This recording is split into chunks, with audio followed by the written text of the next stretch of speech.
What's the story, Morning Glory? What's the word, Hummingbird? Thank you so much for clicking on my channel and for joining me for this review of 90 Day Fiance Season 9, The Tell All Part 2, the last and final episode of the season. Thank you, God. Hallelujah. So let's start off with with Patrick and Thais. So Jibri and John, they're still going back and forth. They're still going at it. Jibri says that John is lonely and he's too involved with Patrick and Thais. I don't know if he's too involved with Patrick and Thais. These people he lives with them. He lives with them in their home. So I'm pretty sure he has a lot to say with what he sees and what he may or may not be a part of. So because he lives with them, I don't see how you can live with them and then just be completely disassociated with what's going on with your brother and his wife, who you share the same home with. So Patrick says he doesn't agree that his brother is too involved, but he says that John is mostly at fault whenever there's tension between him and Thais. So during the break, Jibri does not want to film with John. Okay, who cares? Who are you? If you don't want to film with John, go home. No one's like, you're acting like the show just cannot go on without you and everybody has to be rearranged, to satisfy you. If you don't want to film with John and they're still talking to John on stage, you can go home. You're free to leave. He threatens to knock out John. Okay, now we're bringing violence into this. For what? You're going so hard for people who are not going that hard for your relationship. Like, Jabri, okay, what's going on here? Why are you threatening violence to someone that you don't know, that you have nothing to do with? You saw one clip, or maybe you saw the whole show. I don't know. But it seems like when they were showing the clips on stage, everybody was watching them as if this was the first time they saw them. So I'm wondering if they were showing them the clips before the show actually aired on television. I don't know. But you saw one clip of him saying something about Thais or to Thais about the bachelorettes and the bachelor party and whatever else. And now you want to knock him out. Now, aren't you getting a little bit too involved with John, Patrick, and Thais? And you just accused him of being too involved with his brother and his brother's wife's relationship? Moving on. So I wanted to say, Jabri, you need to practice some self-control. You need to control yourself because I don't know what's going on here. I don't know if you're on 10. I don't know if you're on something else. I don't know if your mind has been altered with some external influences or you ingested something to make you act this way. I have no idea what the hell is happening. But then I was like, you know what? This has got nothing to do with the lesson of, me trying to think that he needs to learn how to control himself. It's got nothing to do with that. Jabri is all about Jabri. And he's all about being the center of attention. And he wants to try to make sure that he either comes back for 90 Day Fiance Happily Ever After, or that maybe they give him a spinoff with him and Miona only while they're traveling the world or whatever the hell they want to do. I'm thinking that's more likely what's happening. He just wants to be the center of attention. He's involved in everybody's relationship, has something to say about every single person on that stage because he just wants to be seen. He wants to be noticed and he wants to, further his career. I pray to God it doesn't work because I would not. If they do want to bring Jabri and Miona back for anything, let them have their own spinoff so I can just avoid them altogether. Because if they bring them back to Happily Ever After, which I'm going to be watching, I don't want to see Jabri and Miona in anything. I've had it. I'm so sick of Jabri. I'm so over Jabri. I don't want to see Jabri ever again in life. Moving on. So he threatens to knock out John, and John is like, no, that's not how that story's going to end. Tim and Kenny, they go and talk to John, and John admits that there is real love between Patrick and Thais. He tells them that when his sister would call and ask him, so because you live with them, what do you really see happening between them? Is Thais here for the right reason? Does she really love our brother? And John said that he had to admit to the sister that, yes, Thais really does love and care for our brother. She is here for the right reasons. These people are together because they really want to be together. Back on stage, but they're still during the break, back on stage, Thais tells Jabri, you're doing what Patrick doesn't. And I thought that was very disrespectful of her to say with her husband sitting right next to her. Jabri's not taking care of you. Jibri is not capable of taking care of you. Patrick is the one that is taking care of you. And you want to disrespect him and you want to compare him to some clown who's just there for attention. The only reason why he's even saying anything about your situation. It's because he wants attention. He's just using your relationship to further his career. He don't give a damn about you and John and Patrick and how John treats you. You think you're going to call Jibri at 3 o'clock in the morning when John is giving you a hard time, when John is drunk out of his mind and, he's talking crazy to you? You're going to call Jibri in the middle of the night and ask him to come do something about John? No, you're going to nudge your damn husband and tell him to do something about it. So for Thais to say, "Oh, you're doing what he's not doing," I was just like, "Girl, no, ma'am, no, ma'am. We know that's how you feel, and you can feel however you want to feel. That's how you feel. That's how you feel. That's okay. But you take care of that behind closed doors in private. You get on your husband's case in private, not on stage, and especially not comparing him to Jibri the clown. Please." Moving on.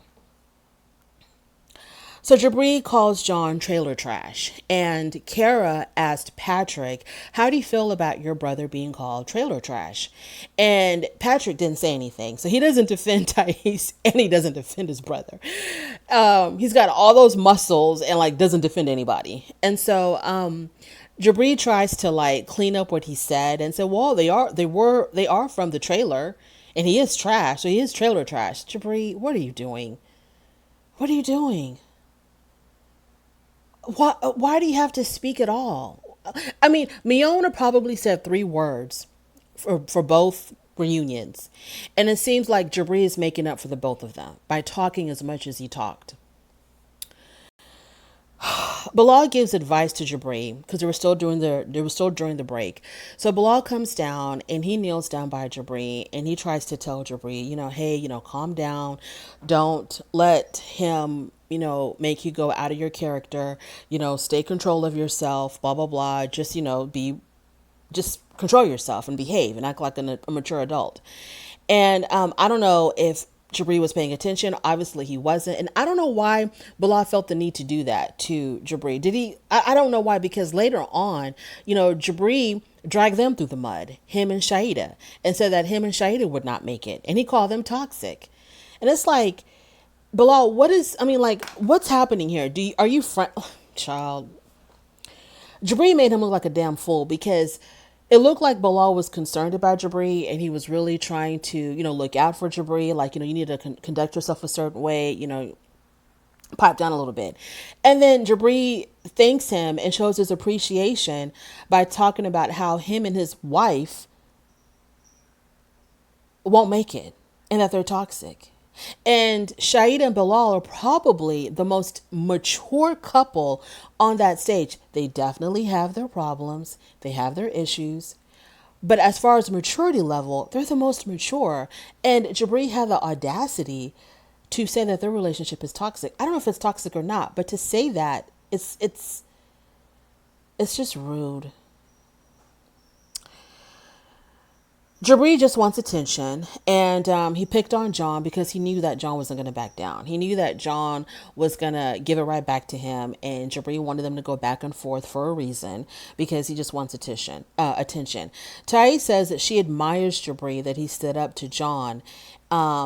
And I'm thinking to myself, it's okay first of all, Jibri is signing up for you because he just wants attention, number one. Number two, he's just some stranger off the street who has a lot to say, like the rest of us. He's a fan. He's a big fan of the show. He has an opinion like the way we have opinions about the show. So he was just giving his opinion about it. It's not like he is sticking up for you, Thais. It's not like he would, fall on the sword for you, Thais. So relax. And also, your husband, Patrick, is in a precarious situation because that's his brother. Him and his brother have a history. They grew up together. They love each other. They're bonded. They're brothers. They're blood. Okay. So he doesn't want to ruin his relationship with his brother for you.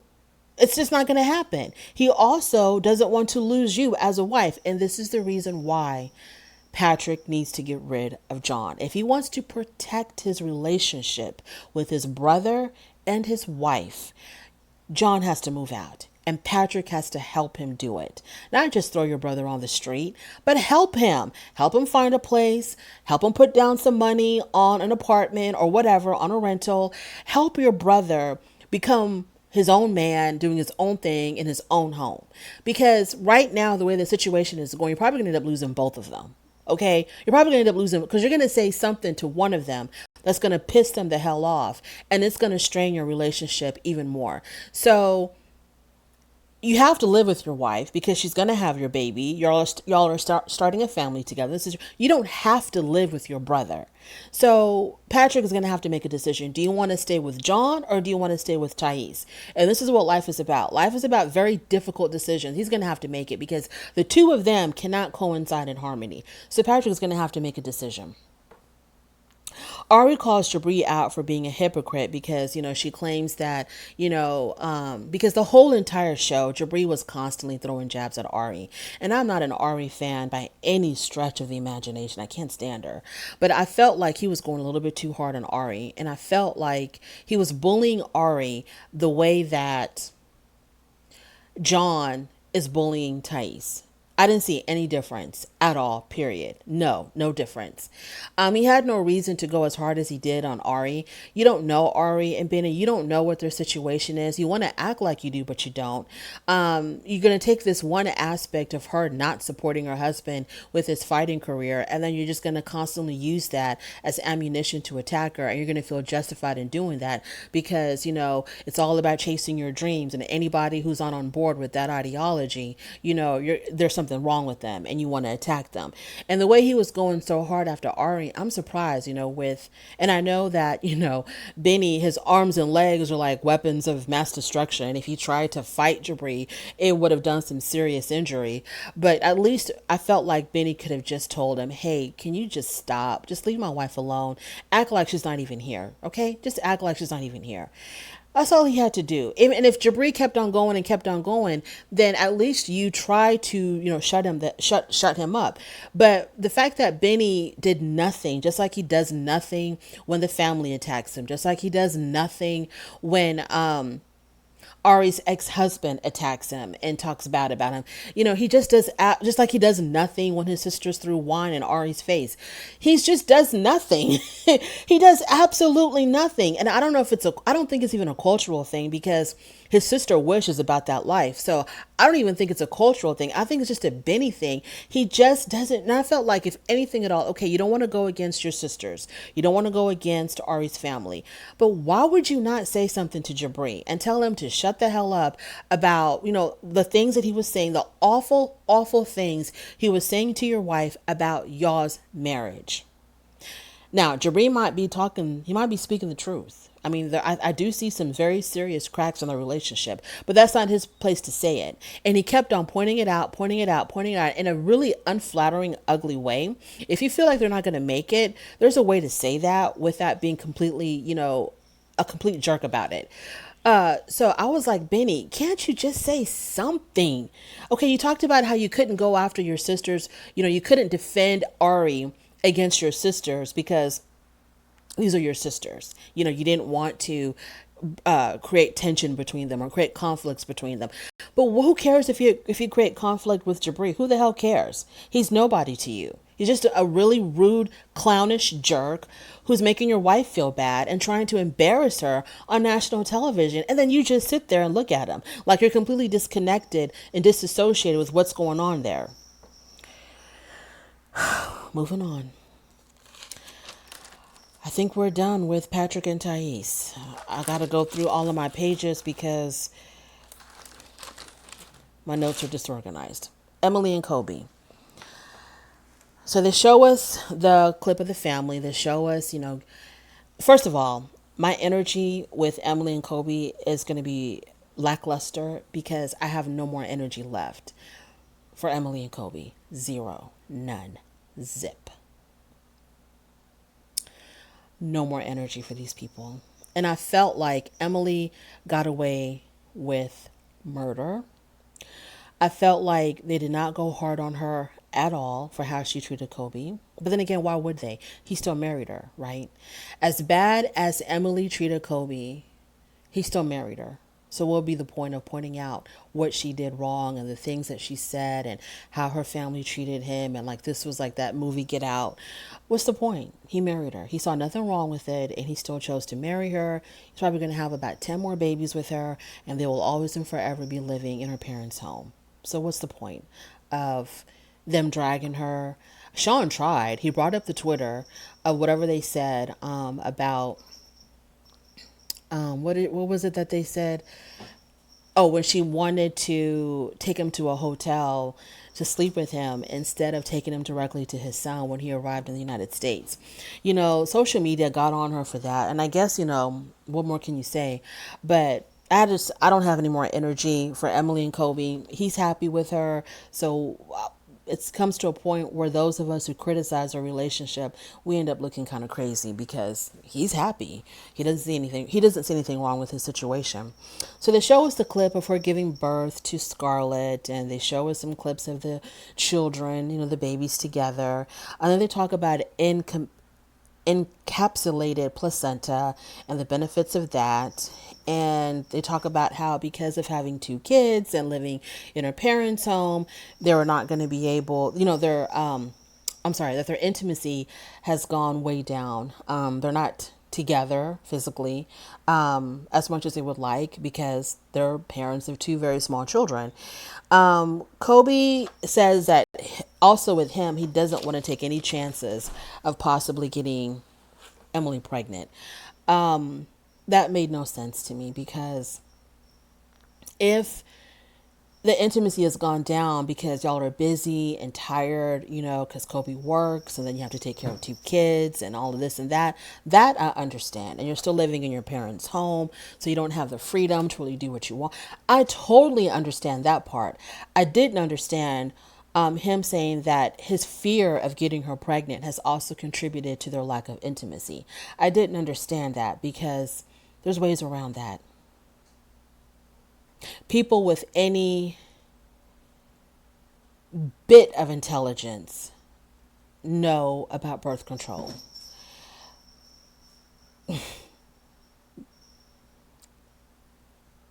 Why aren't y'all using that? After what y'all have gone through with the second child and being so scared to tell her parents that Emily was pregnant again, and the parents still accepting them and the parents still taking care of them. I'm pretty sure the dad told Emily once again, please don't have a third child while you're still living in my home and I'm still taking care of everybody. Why aren't y'all on birth control? Pick one. Pick one. If you don't like hormones, pick something without hormones. If you don't like prophylactics, pick something that's not a prophylactic. If you don't like pills, pick something that's not a pill. If you don't like injections, pick something that's not an injection. Shaida says that Kobe needs to give Bilal lessons on how to make a baby because evidently I'm assuming that they've been trying and nothing has been happening. Also, I felt like, that was a little bit disrespectful to her husband. It wasn't as bad as what Thais said, but I felt like it was not necessary for her to make a joke about the fact that they're still not pregnant again. Now, the thing is this. What she said when she said Kobe needs to give Bilal lessons on how to make a baby or something to that effect. I don't know exactly what it was verbatim, but something about how, Kobe's a baby making machine and Bilal is lacking in that department. My thing about that is this. It would be a lot more hurtful for her to say that if they are trying and he's unable to get her pregnant, because that kind of insinuates there might be something wrong with him, right? So then those words would be very, very hurtful. But are they even trying? Because the way she kept talking about throughout the reunion about how, we're still not pregnant. He doesn't want to have a baby. He just doesn't want to have a baby. It's almost as if she was implying that Bilal is trying to prevent getting her pregnant, where she said he doesn't want to have a baby. I didn't understand. Like, what's happening? Are y'all actively trying? Or do you think he doesn't want to have a baby because y'all are trying naturally and it's not working? And so y'all are going to, he's not choosing to go through the fertility treatment route? Or are y'all not actively trying at all? Y'all are still waiting for the right, like, what is going on? So I didn't understand that. Like, I don't know. Anyways, moving on. Every time this is a little bit more about Bilal and Shaida within the whole Kobe and Emily segment. It seems like every time that Shada was talking about babies, Bilal was, let me take that back. Bilal looked uncomfortable throughout the whole entire reunion. He didn't look relaxed at all. He looked really out of place. I don't know if it was because everybody was so much younger and so much more, I don't know, immature. I don't know what it was, but Bilal just did not look comfortable. He didn't want to do a lot of talking, you could tell. He was just very stiff. I don't think he cracked one joke, hardly. He looked really uncomfortable. Bilal said that children can be very limiting, because he says he wants to do so much right now with his wife, and having a child right now would limit that. He tries to convince Shaida that he does want to have children. He just doesn't want to have them at this moment because he still plans to do things with his wife, and children would hinder that. And then he says that he was the one that had convinced Shaida to even have children with him because he says he wants to have children. And Shaida was like, no, that's not how it happened. And even Sean butted in, and she was like, so Shaida, are you telling us that Bilal had to convince you to have children? And it didn't make any sense. As hard as she's been going on this whole having a baby thing, I'm thinking no, Shaida's always wanted a baby. I don't think anybody had to convince Shaida to have a baby. Shaida says, no, that's not how it went down. He didn't have to convince me to have children. And Bilal says that he doesn't want children at all right now. And so that's where I'm confused, because I thought that they had a clause in their prenup that they would try to have a child before she turned 40.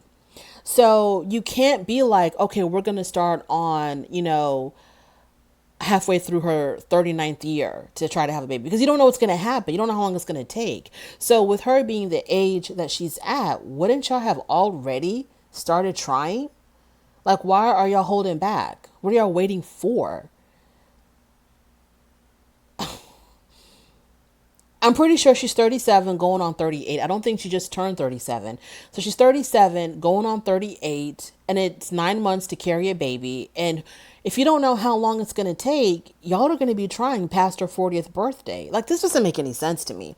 Okay, let me tell Bilal doesn't want kids. He don't want kids. He has two. He's happy with his two. He don't want no more. He's going to try to bamboozle his way out of not getting her pregnant before her 40th birthday. That's what's happening.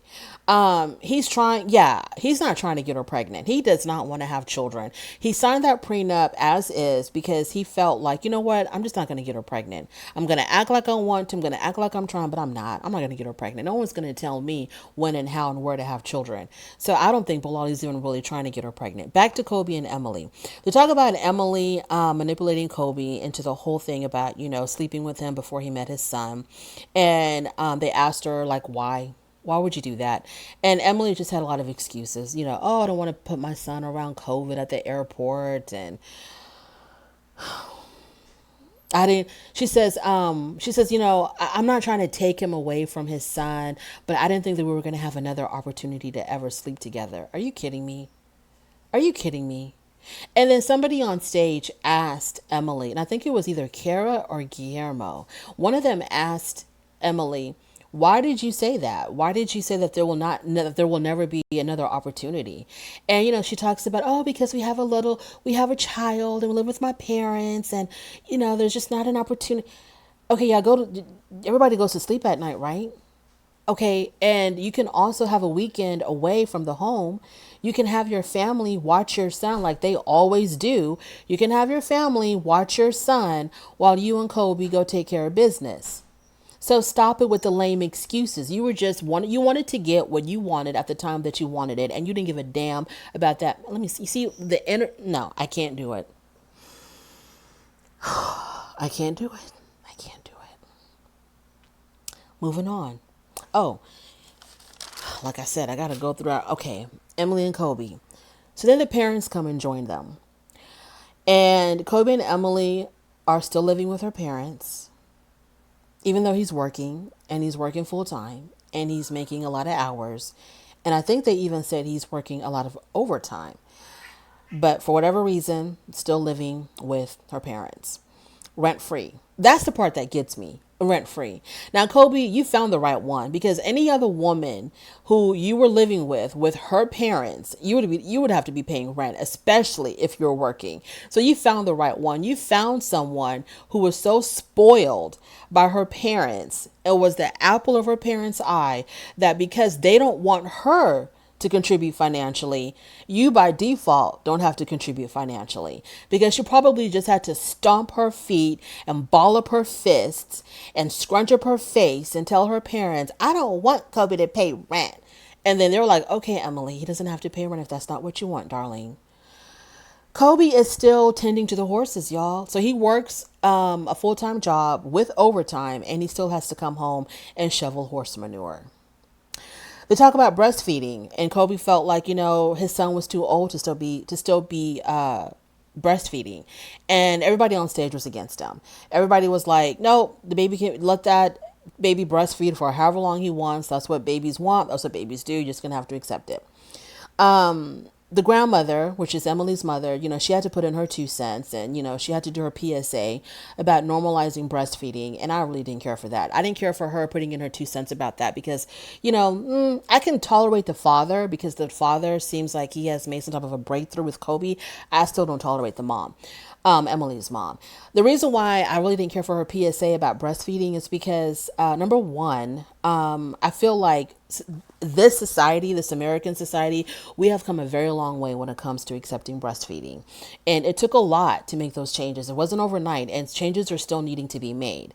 So I think that we have taken great strides, but we have a lot more work to do. I'm all for breastfeeding. I'm all for women breastfeeding whenever, wherever they want, covered, uncovered, whatever you want to do to feed your baby, you do it. Or to soothe your baby, or to calm your baby, wherever you are, however you got to do it, you take care of business for your child. I'm all for it. I feel like employers, schools, wherever people are breastfeeding, these entities, these institutions, these business places, all of these places have to accommodate that. They have to accommodate employees or students who breastfeed. Make it happen. Make it comfortable for them. Make it accessible for them to do whatever the hell they need to do to pump, to breastfeed, whatever needs to happen. Because I'm sick and tired of us constantly putting children last on our list of priorities. And so when it comes to that, I'm all for it. But I didn't want to hear it from Emily's mom, whatever the hell her name is, because I don't really care for her. So her 2 cents didn't mean anything to me.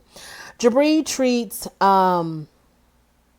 okay, I talked about Jibri because Jibri opened his mouth again within the Emily and Kobe segment. He brought up he attacked Ari again.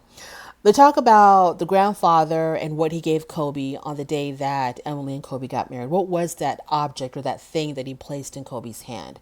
Kobe did not feel comfortable talking about it, and so the father he didn't talk about it. He didn't say what it was. He was respecting Kobe's wishes. Whatever it was, I felt like, even though I'm curious as hell, I felt like that should be between them. And Emily knows, and that damn mother knows, but I felt like that should be between the two men. Kobe should not, I don't think they should reveal it to us. Whatever the hell it was, let that be between them. Let that be that sacred thing between father-in-law and son-in-law. So I was okay with them not telling us. And that is the end of my Kobe and Emily segment. Kobe and Emily, I think Kobe will be tempted. I think Kobe, because he's a nice looking guy, and now that the whole world knows Emily ain't giving him any, I think that Kobe will be tempted by fans, super fans, whatever. He's going to be tempted. Women are going to be reaching out to him, and I just hope that he has enough strength to resist, because he's married now. Whatever the hell he's married to, he's married. And so that needs to be honored regardless. So, but I feel like Kobe's going to be tempted. And I feel like he might holler back. Moving on to Mohamed and Eve.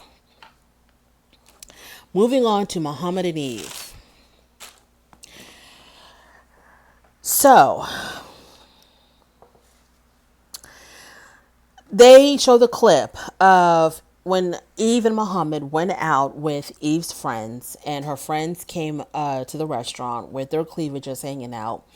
with, with all of their inappropriate questions to Muhammad, about, his personal life, his personal business. Was he a virgin? Does he watch adult films? All kinds of stuff, all kinds of weird stuff that I think was really strange that her friends would be interested in.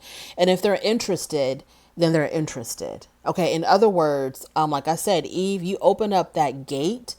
You didn't draw the line of respectability between your man and your friends.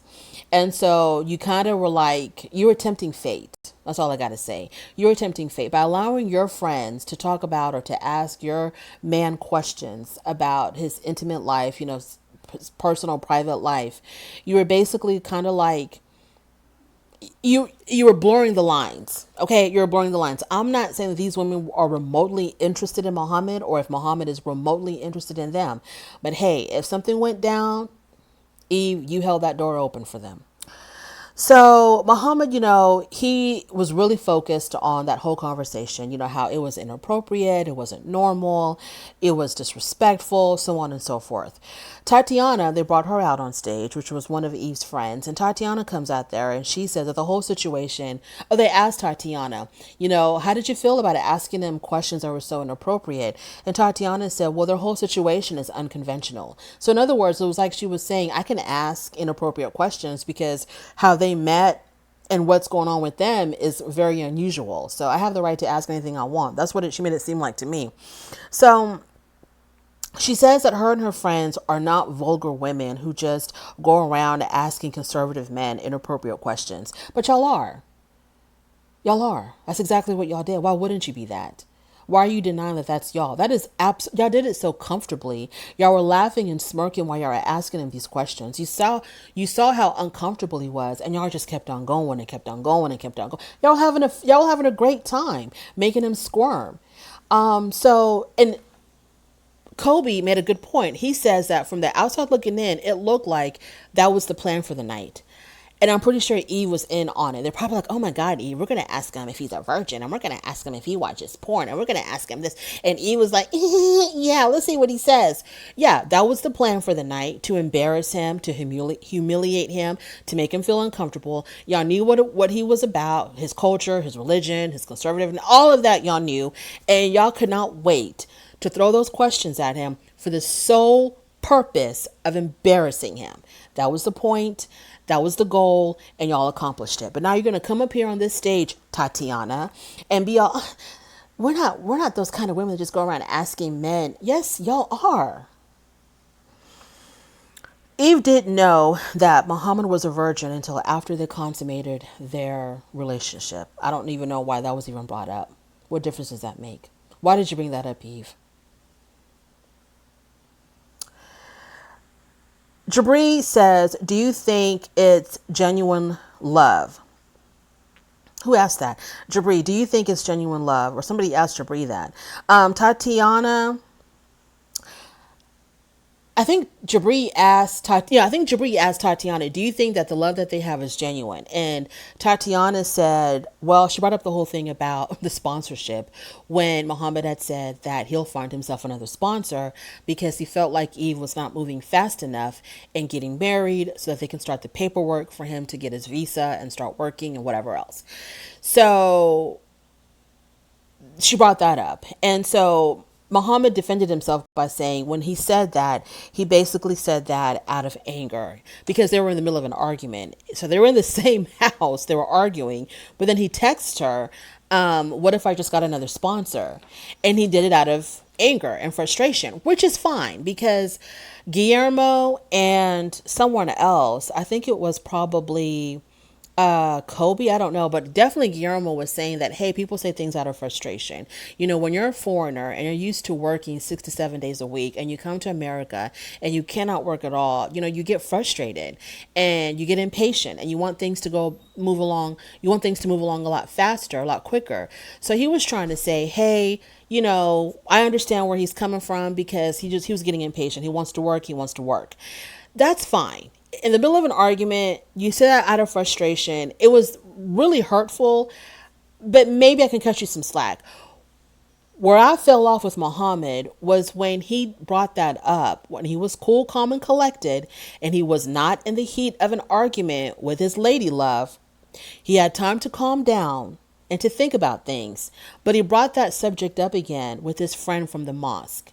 When he told his friend from the mosque, Eve is not moving fast enough. I'm not here to play around. I'm here to get my papers and to start working so I can help my family. So I'll just get another sponsor. And his friend said, how are you going to do that if Eve is already in the process of helping you with your papers? And Muhammad said, oh, I don't know. So when he brought that up again with a friend, that's when I knew that Muhammad was on some BS. That Muhammad really was here for his own betterment. He really wasn't here for Eve and their relationship and their marriage. That's when I knew that he's just using Eve. And he sees how Eve feels about him. You know, she's completely weak for this man. You know, she thinks she got herself a hot 20-something-year-old. It boosts her ego. It makes her feel, really good about herself that she was able to catch this guy. So she's like all head over heels in love with him or in lust with him. But he's like, you know what? I'm gonna just use her to get what I need to get so I can, move on with my life. I don't think he's here for Eve. I don't think he's here for this marriage at all. And we see that at the very end of the reunion that there might be some validity in that. So when he brought it up to the friend, that's when I didn't see it no more for Muhammad. It doesn't mean that I don't like Muhammad. I still like Muhammad and I do like Eve. But that's when I realized he's not here for Eve. He's just using her. And for him to tell her in the heat of an argument, I'm going to find another sponsor. For him to tell her that, even though he was, arguing with her and he was talking, passionately and whatever, he wasn't thinking, she should have seen that as a red flag. And she should have walked away from him. But she didn't. She married him. And I remember saying in one of my reviews, if she ends up still marrying that man after he told her he wanted another sponsor, then she's going to deserve whatever she gets from him. Because that was a huge red flag for her. Because that's not what you say. Because that's like if you're dating somebody, or better yet, you're engaged to somebody and you don't do something that they want you to do. And they come back with, I'm going to just go find me another fiance because you're not cutting it. Or I'm going to just go find me another wife because you're not making me happy. That's how hurtful that was. So, and she still married him after that. She justified it. She ignored it. She pushed it aside. He got her another little trinket to put on her finger and she was just all hard eyes again. And so I was like, okay, if that didn't mean anything to her, if she's going to ignore that, then whatever happens after that, she deserves it. But we'll get to that later. So Muhammad is still caught up on that whole conversation that they had at dinner with the friends, an inappropriate conversation. They're talking about something else. They done moved on to other topics. Muhammad is like, that conversation was still inappropriate. Okay, we understand, Mo. We get it. We've already talked about this ad nauseum. We understand. We are on your side. That conversation was inappropriate. So Muhammad is still stuck on the conversation, but he agrees to make amends and to start all over with Tatiana. He tells her, look, even though I had a problem with that conversation and those questions that you were asking me, I don't have anything against you personally. So yeah, we can just start all over. So he actually gets up and shakes her hand and they give each other a hug. And I thought that was a beautiful ending, but things got a whole lot more interesting at the end. So during the break, when they had a break, Tatiana wanted to talk to Mohamed. So Eve goes to get Mohamed from the little break room where they were eating. And Tatiana tells Mohamed, that she's sorry again. She apologized again. And that, just basically that. Like, okay, I'm sorry. I get it now. Whatever. I'm going to apologize again. Let's just put this behind us. And he agrees and they hug it out again. Moving on to Benny and Ari. So, Benny and Ari, excuse me, y'all, for turning these loud pages. Benny and Ari. We find out that Benny right now is in Vegas. And I'm assuming Ari is still in New Jersey. And the reason why he's in Vegas, the excuse that they tell us, is that he's there for his MMA. And there are more Ethiopians there. And someone asked, are you there by yourself or are you there with Ari? And Ari said that he's there by himself. And I don't know what was asked, but it prompted Ari to say, well, should I move over there with him? And Jibri said no. Jibri said no. So once again, Jibri starts throwing jabs. And Jabri says that they're not going to last. And this is when he brings up Shahid and Bilal. And he says that Shahid and Bilal are not gonna last. But he didn't really give a reason why he said that. And this was after Bilal had tried to give him advice to kind of keep his temper down. He comes back with, I don't think Bilal and Shahid are gonna last. They're not gonna last, they're not gonna last, they're not gonna last.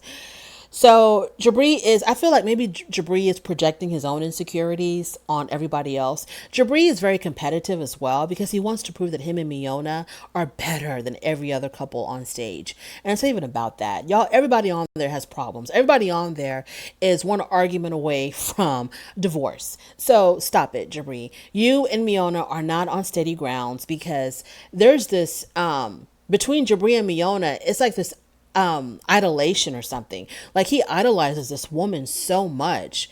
I'm not understanding. Like he would throw away his relationship with his parents, throw away his relationship with his bandmates and his friends to keep Miona in his life. And I'm like, don't you see that this is not a good thing? Your partner is not supposed to help you destroy relationships around you. They're supposed to help you, they're supposed to be a part of that fold, not destroying everything that was good to you, everything that supported you. And I can totally understand why his parents didn't show up because they probably felt like Jabri chose Miona over his own parents who have done so much for him. But anyways, this is not about Jabri and Miona. So Jabri puts in his 2 cents, and Ari and Avi, not only is Benny living in Ethiopia, not only is Benny living in Las Vegas by himself, Ari lived in Ethiopia for 3 months without Benny. And she was only supposed to be there for a week. Her and her son were only supposed to be there for a week. They ended up staying for 3 months because she's involved in some project over there for homeless people, I think. Oh, because there's a war in Ethiopia. And so people are displaced. Some Ethiopian citizens are displaced. And so I guess she's there to help find them shelter. And she was only supposed to be there for a week. How does a week turn into 3 months? How does that happen? And not only that, while she was in Ethiopia, she blocked him. And the reason why she said she blocked him was because she said it was in order for her to not constantly call him and check on him. So it was for her own peace of mind. Because she knew that she was going to, I guess, get weak and start calling him and interrogating him. What are you doing? Where are you going? Who's there with you? So in order for that not to happen, and for her to go crazy if she should call him and he doesn't answer, and that sends her unraveling, she decided just to block him. Okay, that part I don't understand because you're the one in control of the blocking. So how is that preventing you from calling him when you impulsively want to call him? Because you can just push one button and unblock. I didn't get that. That didn't make any sense to me. She blocked him because she wanted to give him a taste of his own medicine for the time that she believes he was blocking her when she was in New Jersey and he was still in Ethiopia. That's all that was. She just wanted to do to him what she felt like was done to her. I don't know if Benny was blocking her or not. Who knows? Because Benny said that most of the time he was kicking it with his friends and making music in the basement. And the basement of their home in Ethiopia had no reception. So her calls were not going through. Her texts were not going through. So for her to block him, it was just to give him a taste of his own damn medicine. Ari, who do you think you're fooling? Please don't come up here with this nonsense talking about I blocked him so that I wouldn't call him. So you're blocking yourself from calling your husband? That doesn't make any sense. That makes no sense. The whole purpose of blocking is for you to block off calls, not to block yourself from calling. That made no sense. So that's the excuse that she gave. And I guess Benny, he doesn't question, he doesn't ask, he doesn't argue, he doesn't confront, he doesn't do anything. So Benny was like, okay, whatever. And Ari said that even though I blocked him, I don't even think he noticed it. Because he wasn't calling you enough. He wasn't even calling you enough to figure out that he was blocked. He just thought that there was something wrong with your phone or you weren't answering or whatever the hell. And so Sean asked the people on stage, who here thinks that it's strange when husbands and wives block each other? Yeah, that's strange. That's not normal. That's crazy, especially when you're dealing with a minor child. There's still a minor child between the two of you. So if Benny wanted to check on his son, he couldn't. He wouldn't be able to. And at least when Benny so-called blocked her or wasn't answering her calls, she had her baby with her. So, which is to me, that's the most important thing. To hell with y'all and y'all's arguments and y'all's tit for tat and whatever the hell y'all are doing with each other. To hell with all of that. The main concern is the baby. So, if he wanted to get in contact with the baby or check on his baby, he couldn't. That's why it doesn't make any sense that she would block him for her own peace of mind. You shouldn't do that. You shouldn't do that. Maybe, I don't know. I don't know what, these people are weird. They're strange. And then her talking about, I hope he loves me the way I love him. And it was just so strange. So then they roll the clip of the wine throwing when his sisters threw wine on Ari. And the question, then they show the clip when he's talking to his sisters after the wine throwing incident, and he's laughing with his sisters about it. And they asked Benny, how could you sit there and laugh with your sisters when they threw wine on your wife's? Look, y'all, unpopular opinion. Okay, unpopular opinion. Look, I don't give a damn that his sisters threw wine on Ari's face. I don't care about that. That doesn't matter to me. And the reason why is because Benny is so passive. He's so passive. There was no one to put Ari in check when Ari was acting disrespectful. When her family disrespected him, when she disrespected him, when her ex-husband came and disrespected him. There was nobody to put any of these people in check. And I think when the sisters threw wine on her face, she had to take it for the whole entire team. It was wrong. It was aggressive. It was a battery. But damn, like how much do his sisters have to take of her and her people, her family, her ex-husband, constantly badgering him, putting him down, demeaning him, disrespecting him? How much more does he have to take? And I can see now why his sisters were so distraught about Benny going to the United States, because it really affected his sisters. And that's what drove the whole wine throwing thing. It really affected his sisters when he told them that he was moving to the United States, because they know how passive their brother is. So he was not going to be able to stand up for himself, but he was going to let Ari and her family and whoever else just walk all over him, say whatever to him, completely disrespect him. He's just going to sit there and take it because it's all for the sake of, I don't want her to leave me with our son. I don't want her to leave with our son. So I can't see my son anymore. She's going to take off with my son. She's going to take my son away from me. All because of that, he feels like he can't do anything. He can't say anything. Anyways, so look, the throwing of the wine in her face was definitely wrong, but I can see the pent up frustration of, well, that's just me looking in.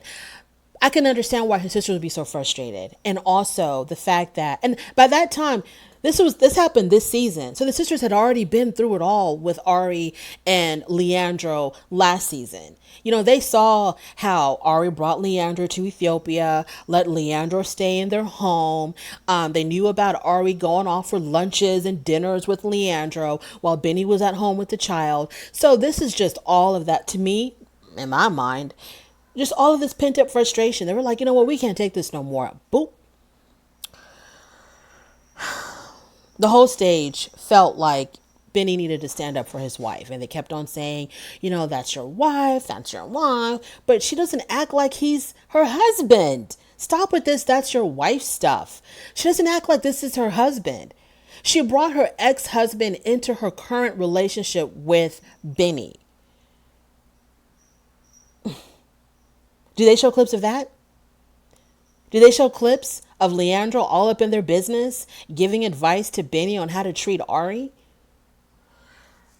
So, no, miss me with the whole, but that's your wife, and that's your wife, and you didn't stand up for your wife. She wasn't standing up for her husband in the face of her family or in the face of Leandro. She was letting them run amok all over Benny. Benny says that they would not still be together if they didn't have a child. Facts. He says they argue too much. Ari tries to brush it off when he said that. Oh, she was like, oh, we still love each other. And Sean was like, wait a minute, hold up. Did you hear what he just said? He said that y'all would not even be together but for Avi. And I'm like, yes, we would. Yes, no, you wouldn't. Ari, you wouldn't. And you know that. You know that you're stressed out. You are stressed the hell out. You got your man living in Vegas. You took off to Ethiopia. Y'all aren't even living in the same home right now. And your husband is telling you we were not. Your husband, the one time that he speaks, he's speaking facts, and you just want to brush it off. Ari gives this thankful, almost like a farewell speech to Benny. Oh, thank you for teaching me about patience, commitment, God, and thank you for giving me Avi. It was kind of like she was about to take off or something. I don't know. Whatever. Jibri and Miona. I don't want to talk about these people. I do not want to talk about these people. Only thing, Miona is a succubus. She's a succubus. That's all I can say about that. They're living in Palm Springs. They want to travel the world more. Jibri says that he admits that they should have lived in L.A. instead of South Dakota. And I'm thinking, with what money? The whole purpose of South Dakota was because y'all were broke. You didn't have any money. Nobody had a job. That's why you're living in South Dakota. So you wouldn't starve to death and your parents could still feed y'all. Miona said that she tried multiple times to get his parents to come to the wedding. Really, Miona? Because the whole entire time, you talked about how this is your relationship, this is your wedding, and nobody can have any input on anything because it's none of their business. And the whole time that y'all were in Joshua Tree, she said, I really wanted his parents to be there, and I thought that they were going to show up at the last minute. You thought that? You never mentioned it, not at all. The whole entire time that y'all were in Joshua Tree, Miona, the only thing you cared about showing up at the last minute was your arch. That was the only thing that you cared about showing up. You showed no concern or care about his parents possibly showing up. Not once did I ever see Miona talk to his parents about, we really want you at our wedding. Please try to come to our wedding. Not once. It was like when Jibri made up his mind to leave his family's house, you said you were relieved. You were happy. So, Mrs., with all of that, I tried multiple times to get his parents to come to the wedding. Who are you lying to, Jibri? You're not lying to us. So, okay, what else is going on with these weird people? Blah, blah. Jibri says, Jibri hasn't seen his parents in 6 months. Miona's a succubus. He hasn't seen his parents since he left South Dakota, so that's been about 6 months. And I'm thinking, Jibri, you got a lot going on in your own life. You could have been the star of the show just with your own issues and your own trauma. You didn't have to get involved with everybody else's. You got involved with everybody else's relationship, and you haven't even talked to your damn parents in 6 months. They bring out David. Okay, whatever. They talked about it. They hashed it out. Miona was the cause of the band breaking up. David doesn't see it from Miona, but he went ahead and he apologized to Jibri because he was like, you know what, whatever. It's important for us to be friends, so I apologize, and I take back everything I said about Miona. They got up and they hugged it out. At the very end of the reunion, Jibri called Bilal and Shahida toxic. I don't understand why he called them toxic. Bilal and Shahida have major problems because of this whole baby thing. They have major, major problems. A baby can make or break a marriage. And in this situation, it's probably going to end up breaking it because, I don't, unless she's already pregnant. Maybe she's already pregnant. But if he's not going to get her pregnant soon, they're going to have some serious issues. Emily apologizes to Bilal about, she apologizes to Bilal about what Jibri had said. And Emily was like, oh, I'm so sorry that I didn't stand up for y'all when he was talking crazy, y'all. I'm just so sorry. I should have said something on stage. Emily, be quiet. Be quiet. Emily is surprised with what, Jibri said about them being toxic. And, Emily tells them, oh, y'all are going to be together forever. Moving on. So they have Bilal and Shahida standing next to each other at the very end, right? When everybody's getting ready to go home. They're standing right next to each other and the producer's asking them questions. And Shahida is saying that, I don't want our marriage to be like your marriage with your ex-wife, where y'all just kept everything inside. You didn't talk, you didn't communicate. I want us to talk. I want us to communicate. If there's something bothering either one of us, we need to speak about it. We need to talk about it. We need to try to find a solution to our problems. And the whole time she's talking and saying, making really good points, Bilal is just standing there. He's literally just standing there. And then she starts crying, I guess because she's frustrated. Bilal is a difficult person to live with. He is a difficult person to live with. And that's why the first wife ran away from him. He's hard to live with. He's very stoic, rigid, regimented. Things have to go a certain way, and that certain way is always and forever his way. And he doesn't bend and he doesn't budge. And he'll act like he's giving in to you, but he's not. You have to be 3 steps ahead of the game to be able to really manipulate Bilal. Otherwise, you can't do it. You can't do it because the thing about Bilal, because he's in sales and he is the way he is, it's all he's using this all of the time. He doesn't go by emotion. He goes by his brain. He is constantly calculating, plotting, and manipulating every single little thing. By the way you wash dishes and where you put the silverware, and how you're treating his furniture, and how this and that, and what you wanting to have a baby. Everything is calculated. Life is one big old chess game for Bilal. Facts. Even Mohamed. So we find out at the very, very end that Mohamed was texting some person, and some woman, some lady, and it was serious. They showed us the text, and it was really, there was no way denying it. There was no way to deny it. He was trying to hook up with this woman, completely disrespecting his wife Eve, saying very inappropriate things to this woman, carrying on an inappropriate conversation. Very obvious that he's attracted to this woman. He wants to be with this woman. He talked about how he just wants to hurry up, get his green card, and basically divorce Eve and go be with this woman. And Eve read all of those text messages.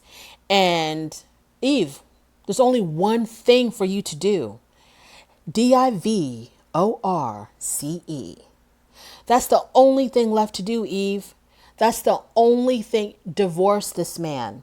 He was not in it for you. He was not in it for love. He was not in it for marrying you, marriage, love, commitment, whatever flowery, poetic language you want to use that you think applied to your marriage no longer applies. He was in it for an opportunity. And I don't like it when people say that, oh, these foreigners are just here for a green card. I don't like that argument at all. But I think it's true in this case. I think it's true in this case with Mohamed. Divorce him, Eve.